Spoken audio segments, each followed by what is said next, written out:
Online class में हम continue करते हैं और आपका हार्दिक अभिनंदन है। हम समझ रहे होंगे कि आप एंजॉय कर रहे होंगे घर बैठे भी, और ये जो मटेरियल दिया गया है ये क्लासरूम टीचिंग जैसा होता है उसी तरह आपको दिया जा रहा है और आपके लिए बेनिफिशियल है। और हम उसी कड़ी को आगे बढ़ाते हुए हम लेते हैं कॉलिगेटिव प्रॉपर्टीज क्या है, इसको हम यहाँ टिक करते हैं कि आज हमें क्या क्या ऑब्जेक्टिव सीखना है। कॉलिगेटिव प्रॉपर्टीज क्या है, इसमें पहला प्रॉपर्टीज एग्जाम्पल होते हैं relative lowering in vapour pressure किसको कहते हैं। पहले लोअरिंग इन वेपर प्रेशर हम समझाएंगे, फिर रिलेटिव लोअरिंग की बात करेंगे, फिर एलिवेशन इन बॉइलिंग पॉइंट की बात करेंगे, फिर हम डिप्रेशन इन फ्रीजिंग पॉइंट की बात करेंगे और समय परमिट करता है तो ऑस्मोटिक प्रेशर में भी हम आएंगे। तो पहले हम जान लें कि इस कॉलिगेटिव प्रॉपर्टीज का हमने डिफिनेशन यहाँ लिख रखा है, ये आपके बुक में भी लिखा हुआ है, इसको समझना है। कॉलिगेटिव प्रॉपर्टी किसको कहते हैं कि the property which depends on the number of the solute particles, depends upon the number of the solute particles irrespective of its nature। माना solute particle के नंबर पर निर्भर करता है, उसके नेचर पर निर्भर नहीं करता है। Relative to the total number of particle present, चूंकि सॉल्यूशन में दूसरे भी पार्टिकल होंगे, सॉल्वेंट होंगे, तो सॉल्वेंट पर निर्भर नहीं करे, सिर्फ सॉल्यूट के नंबर पर निर्भर करे, तो ऐसे पार्टिकल को हम कॉलिगेटिव प्रॉपर्टीज कहते हैं। हम एक एग्जाम्पल लेते हैं, इस प्रॉपर्टी को डेमोक्रेटिक प्रॉपर्टी कहा जाता है। क्यों कहा जाता है इस बात पर हम चर्चा करें, ठीक है। डेमोक्रेटिक प्रॉपर्टीज कहा जाता है, क्यों कहते हैं डेमोक्रेटिक। हमारा देश भारत एक लोकतांत्रिक देश है और इस लोकतांत्रिक देश में हमारे देश की जनसंख्या क्या है, अरबों में है, और यहाँ पर हमारे कुछ फंडामेंटल राइट है जो इंडियन कॉन्स्टिट्यूशन के अंतर्गत दिए गए हैं। और उस राइट में से हम एक राइट का आपको साइट करना चाहेंगे कि जैसे वोट देने का अधिकार है। तो वोट देने के अधिकार के लिए क्या क्या कंडीशंस होते हैं। पहला कंडीशंस है कि वह भारत का नागरिक होना चाहिए, और दूसरा है कि उसकी आयु 18 वर्ष होनी चाहिए। तो इस 18 वर्ष वाले जितने भी व्यक्ति होंगे उनको भारतीय संविधान के तहत वोट देने का अधिकार प्राप्त है और वो वोट देंगे। और ये 18 वर्ष वाले जो आयु वर्ग के पीपल होंगे, वह मेल भी होगा, फीमेल भी होगा, वह ब्लाइंड भी होंगे, डीफ, डम, पैरालाइज्ड, ठीक है। इन सारे जिसको हम लोग कहेंगे ये सारे प्रॉपर्टी, तो ये सारे व्यक्ति को राइट है टू कास्ट देयर वोट्स। यदि कोई अंधा आदमी वोट देने के लिए जाता है तो क्या वहाँ प्रिजाइडिंग ऑफिसर कहते हैं कि आपको वोट देने के लिए नहीं दिया जाएगा। इंडियन कॉन्स्टिट्यूशन में उसको भी वोट डालने का एक अधिकार दिया गया है। दूसरा, यदि कोई व्यक्ति कान से नहीं सुन पाता है और वो हमारे बूथ पे जाता है वोट डालने के लिए, अपने मताधिकार का प्रयोग करने के लिए, उसकी आयु 18 वर्ष है, तो हम उसको ये कह के नहीं कह सकते कि भाई आप सुन नहीं पाते हैं इसीलिए आप वोट नहीं दे पाए, आप देख नहीं पाते हैं इसीलिए आप वोट नहीं दे पाए, आप जेंट्स हैं इसीलिए आप वोट दीजिए, और लेडीज है, आप मेल हैं तो वोट दीजिए, और फीमेल है तो वोट नहीं दीजिए। So we can't discriminate like that.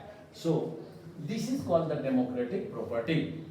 I hope that this example clear your concept that यदि 1 अरब की जनसंख्या है, उसमें मान लीजिए कि हमारा करीब 50,000 किसी कॉन्स्टिट्यूएंसी में ऐसे पीपुल हैं जिसको कि वोट देने का अधिकार है, वैसे व्यक्ति सक्षम है वोट डालने के लिए, तो वह 50,000 व्यक्ति जो होंगे, व्यक्ति इज द सॉल्यूट, वो 50,000 व्यक्ति वो मेल भी होंगे, फीमेल भी होंगे, अंधे भी होंगे, बहरे भी होंगे, पैरालाइज्ड भी होंगे, शरीर से अपंग जिसको कहते हैं, दिव्यांग होंगे। इन सारी की व्यवस्था इसमें डाला गया है। आजकल थर्ड जेंडर भी उसको उसमें डाला गया है। तो इसीलिए इस कॉलिगेटिव प्रॉपर्टीज को हम लोग क्या कहेंगे, डेमोक्रेटिक प्रॉपर्टी कहेंगे, because it depends upon the number of the solute particle irrespective of their nature. वो उसके नेचर पर डिपेंड नहीं करता है। अब हम लोग बात करेंगे relative lowering in vapour pressure. हम एक ऐसा फिगर बनाए थे प्रीवियस क्लास में, ये प्योर सॉल्वेंट का है और ये हमने यहाँ पर सॉल्यूशन डाल दिया, सॉल्यूशन बनाया जिसमें सॉल्यूट लिया और ये ऐसा है और ये कवर्ड है, राइट, ये भी ऐसे है। तो आपका वेपर प्रेशर, ये प्योर लिक्विड है सॉल्वेंट का, इसका ज़्यादा होता है than that of vapour pressure of किसका, सॉल्यूशन, राइट। तो इसका वेपर प्रेशर क्यों कम होता है, ऑलवेज सॉल्यूशन है lower vapour pressure, lower vapour pressure, this is called lowering in vapour pressure. इसका वेपर प्रेशर घट जाता है because some of the surface area is occupied by the solute molecule and the evaporation can only be takes place through a larger surface, smaller surface area, consequently its vapor pressure will be lower। जबकि यहाँ vapour pressure एक larger surface area से होता है, इसीलिए pure liquid का या solvent का जिसे हम कहते हैं उसका वेपर प्रेशर हमेशा ज़्यादा होता है सॉल्यूशन के वेपर प्रेशर से। जबकि उस सॉल्यूशन में सॉल्यूट जो होता है वो क्या होना चाहिए, नॉन वोलेटाइल होना चाहिए, नॉन वोलाटाइल होना चाहिए, राइट। तो पहला पूछता है कॉलिगेटिव प्रॉपर्टी क्या है, उसके एग्जांपल दीजिए। कॉलिगेटिव प्रॉपर्टी का डेफिनेशन हो गया और इसके एग्जांपल हो गए। हम आगे बढ़ते हैं, क्योंकि जगह कम है तो इस सारी चीजों को फिर इरेज करना पड़ता है। अब हम लोग चर्चा करेंगे relative lowering in vapour pressure को, हमने यहाँ समझाया। तो for binary solution we know, हम लोग सीधे शुरू करेंगे यहाँ से। We know for binary solution of non-volatile solute, of non-volatile solute, that is Pa is equal to Pb not Pb, चूंकि सॉल्यूट को हमने B माना है तो वेपर प्रेशर यहाँ किसके कारण होगा, ओनली सॉल्वेंट के कारण होगा, XA। और यदि यहाँ पर हम ऐसा वेपर प्रेशर, ये मोल फ्रैक्शन है और वेपर प्रेशर है और इसका ग्राफ खींच दें, और यदि ये सॉल्वेंट मॉलिक्यूल है तो vapour pressure will increases. This is, ये ग्राफ भी आपके इसमें दिया है, क्योंकि लीनियर फंक्शन है, जैसे जैसे मोल फ्रैक्शन आपका बढ़ेगा वेपर प्रेशर भी आपका बढ़ता चला जाएगा। So this is for the non volatile solute. यहाँ जो सॉल्यूशंस का वेपर प्रेशर है वो किसके कारण है, vapor pressure of solution is only due to solvent, is only due to solvent। इस solvent molecule के कारण ही आपका वेपर प्रेशर है। हम लोग ये भी जानते हैं, we know Pa XA plus XB is equal to 1 होता है। तो XA बराबर क्या हो जाएगा, 1 माइनस XB होगा। अब इस इक्वेशन में हम लोग यहाँ पुट कर देते हैं, putting the value of XA, putting the value of XA in equation 1 में पुट कर रहे हैं, तो हमें क्या मिलेगा, Pa is equal to Pa not and this one, this is 1 minus XB। So इसको और सॉल्व कर लें, सिंप्लीफाई कर दें, Pa नॉट हो गया minus Pa not into XB, right. अब यहाँ से यहाँ तक हम लोग देख लें कि इस Pa नॉट XB को हम इधर ले आवें तो क्या होगा, Pa नॉट हो जाएगा माइनस क्या होगा, Pa होगा, और इसीलिए XB बराबर क्या होगा, XB is equal to Pa not minus Pa divided by Pa not. This is, so this term, this whole term Pa not minus Pa divided by Pa not, Pa not minus Pa divided by Pa not is called the relative lowering in vapor pressure, relative lowering in vapor pressure, lowering in vapor pressure। इसको हम लोग क्या बोलते हैं, relative lowering in vapor pressure। अब Pa not minus Pa ऊपर वाले term को क्या बोलते हैं, lowering in vapor pressure। चूंकि ये सॉल्यूशन का वेपर प्रेशर है, ये प्योर कंपोनेंट का वेपर प्रेशर है, और सॉल्वेंट का वेपर प्रेशर हमेशा ज़्यादा होता है, तो ज़्यादा में से कम को घटाएंगे। इसको कहा जाता है, चूंकि सॉल्यूशन का वेपर प्रेशर घट जाता है।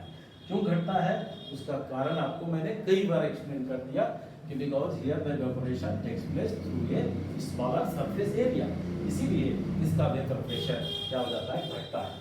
So upper term is called lowering in vapour pressure, and what is the relative lowering on vapor pressure? So by mathematical expression we are able to define the term. It is the ratio of lowering in vapor pressure to that of the vapor pressure of the pure component. This is defined as the ratio of the lowering in vapor pressure to that of the vapor pressure of the pure component is known as what? The relative lowering in vapor pressure. So Raoult's law for a non-volatile solute,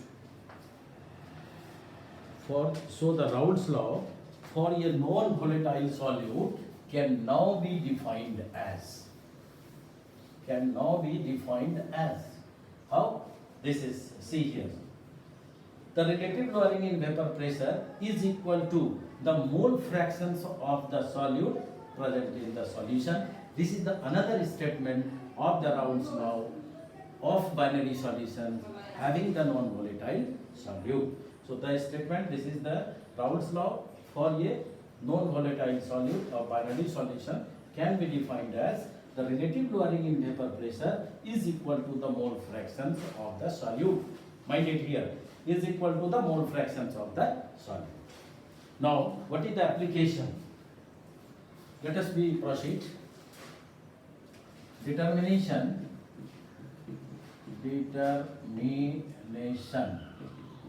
of molecular mass of non-volatile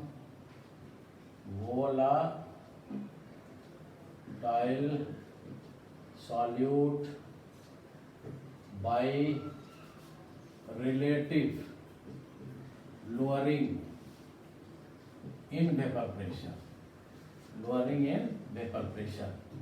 इसके इस equation के मदद से हम किसी भी non volatile solute का molecular mass कैसे ज्ञात करेंगे, इस चीज पर हमें आना है। हम इसके लिए एजम्पशंस हैं वो उसको मानेंगे कि वी कंसीडर ये नॉन वोलेटाइल, कंसीडर ये non mass of solute, consider known mass of solute, known mass of solute। चूंकि हम शुरू से जब हमने सॉल्यूशन शुरू किया तो सॉल्यूट को हमेशा बी कंपोनेंट के रूप में लिया। आप N1 N2 आपके बुक में सॉल्यूट को N2 लिखा है तो that you consider as N2। It will depends upon you, there is no restriction कि हम N2 ही लें, NB भी लें, हम Y नहीं लें, X नहीं लें। For the sake of simplicity, जिसमें आप कन्वीनियंट फील करें वो एजम्पशन आप मान सकते हैं। Consider known mass of solute, let W be its molar mass, very simple mathematically its molar mass, let M be ग्राम, क्योंकि सॉल्यूट यदि B है तो उसका मॉलिक्यूलर मास भी MB होगा। Dissolved in known mass of solvent, dissolved in known mass of solvent, known mass of solvent, dissolved in known mass of solvent, let the known mass of solvent let W A ग्राम। चूंकि A को हमने हमेशा solvent माना है, इसीलिए हम शुरू से जो मान रहे हैं उसी कॉन्सेप्ट पे चल रहे हैं। This is WA, right. Book में आपका W1 माना होगा, उससे कहीं कोई मतलब नहीं है, WA gram. Now non mass of solvent जब कहेगा तो उसका मॉलिक्यूलर मास हमको पता ही रहेगा, जैसे 75 ग्राम ऑफ बेंजीन। तो हमारा सॉल्वेंट का मात्रा बता रहा है 75 ग्राम, तो सॉल्वेंट का मॉलिक्यूलर मास तो हम कैलकुलेट कर लेंगे ना कि 78 ग्राम पर मोल होगा, जो भी हो। Known mass of solvent we know, हम क्या जानते हैं, we know PA0 minus PA is equal to PA0 into XB.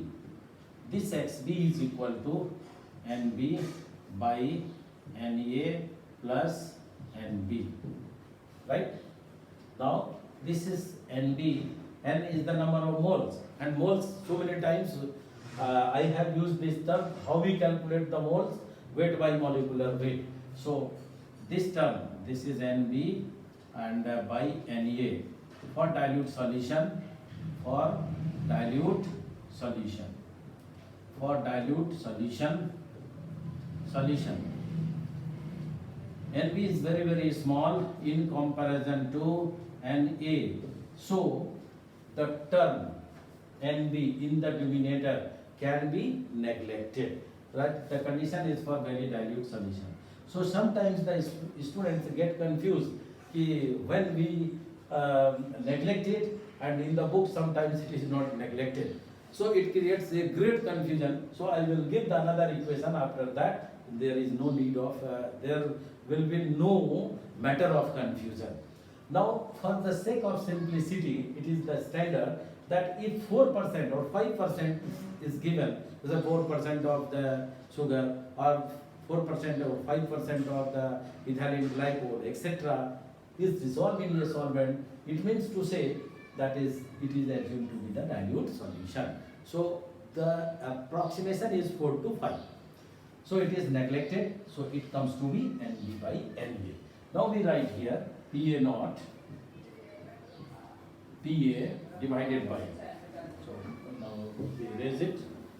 Just PA naught minus PA, and this is PA naught is equal to WB by MB, and here is WA by MA.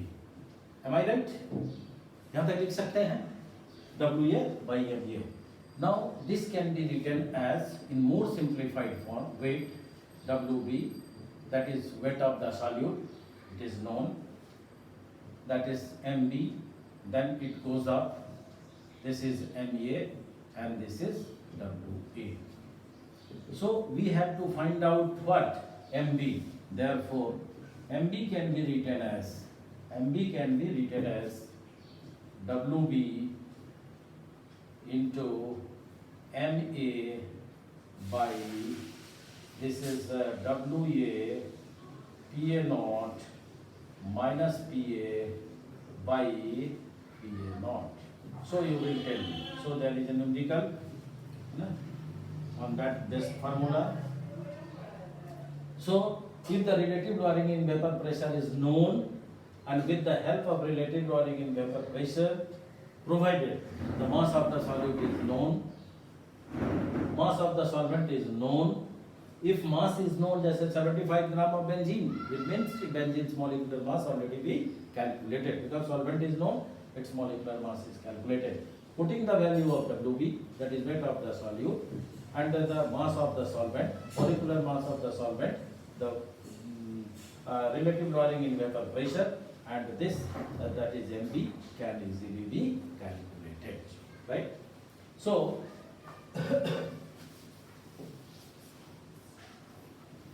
I have given when it is neglected, when it is not neglected.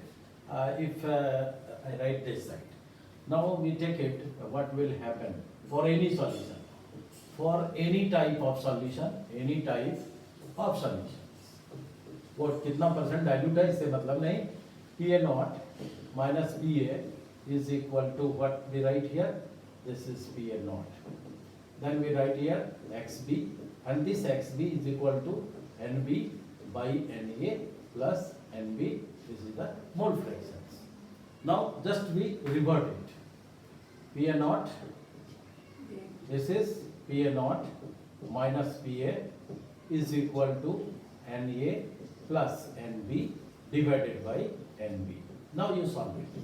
This is NB, NA by NB plus 1. So this comes to this side. This is PA naught minus by PA naught minus PA minus 1 is equal to NA by NB. So we solve it taking the LCM.